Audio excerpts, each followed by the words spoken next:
Mua Rồi. thêm 3 bát tài nữa. Round Round 2. nữa rồi, lượt tiếp theo round 2 đúng không? Ok, để xem như thế nào ha. Nhưng mà tới ý chắc Khui thử một bát luôn ha. Ok. Ừ. Nhưng mà em sẽ chọn bát nào để em Khui? Sao biển không? Sao biển, à thích sao biển rồi, ok. Cái này Lượt nha. 2. Sao? Dạ.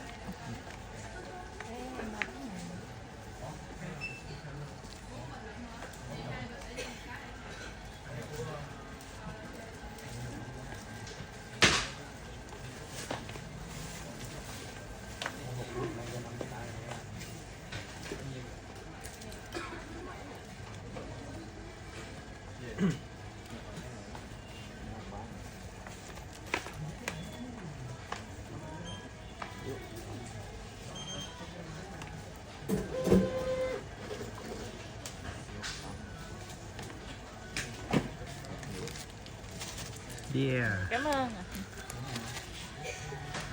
Rồi, Khui tiếp. Em là một cô bé học sinh. Cô bé học sinh đi Khui vài Pokemon. Em thử Khui bát đó đây. Khui thử bát sao biển coi. Hay em nhờ anh vui đi, Thôi, tại thôi, vì thôi. không phải em không biết chơi Pokemon thiệt.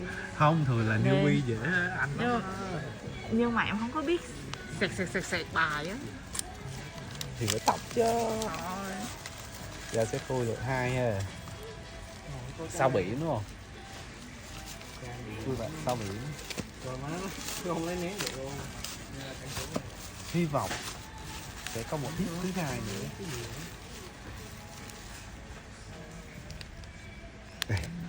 Đây là bạn sao biển.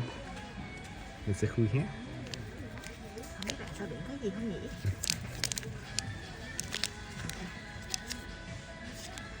Ok.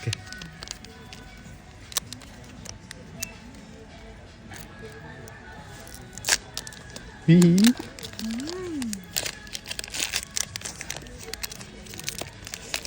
Này, đây là cái cốt nha. Hơi lộn lộn nhưng mà thấy có cái gì đó nhỉ. Không biết nữa. Rồi, đầu ha.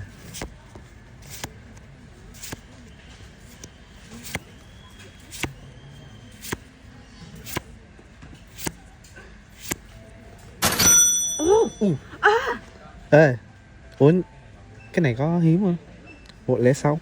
106 trên 088 cũng được nữa, là số lớn hơn nè. Đây là lá thứ 2. Tại nhà sách pha xa, đúng rồi. Yeah, tuyệt vời. Nhưng mà chưa biết là có hiếm hay không, để tí search lại, thật sự là chưa có rành về bộ môn này lắm.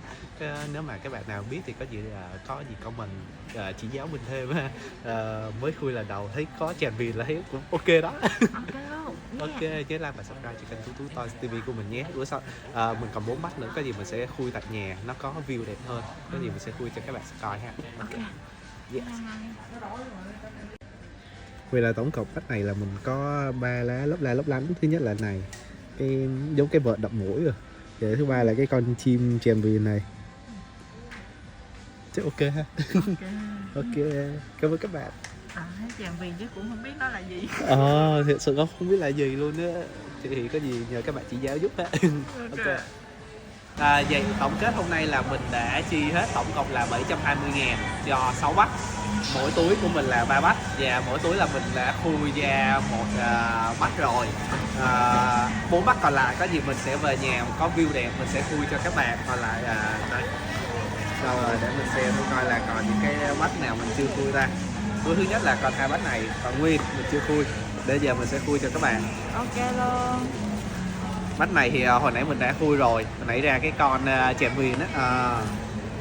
Rồi bát túi thứ 2 có 3 bát này. Con mèo này hồi nãy Khui ra được cái con chim cú gì á, cũng dễ thương. Nó cũng rất là đẹp. 2 bát này là còn nguyên siêu. Tí hồi mình sẽ về mình Khui và sẽ xem thử coi là mình có những thiết gì ha. Các bạn nhớ like và subscribe cho kênh Tú Tú Toys TV của mình nhé. Yeah.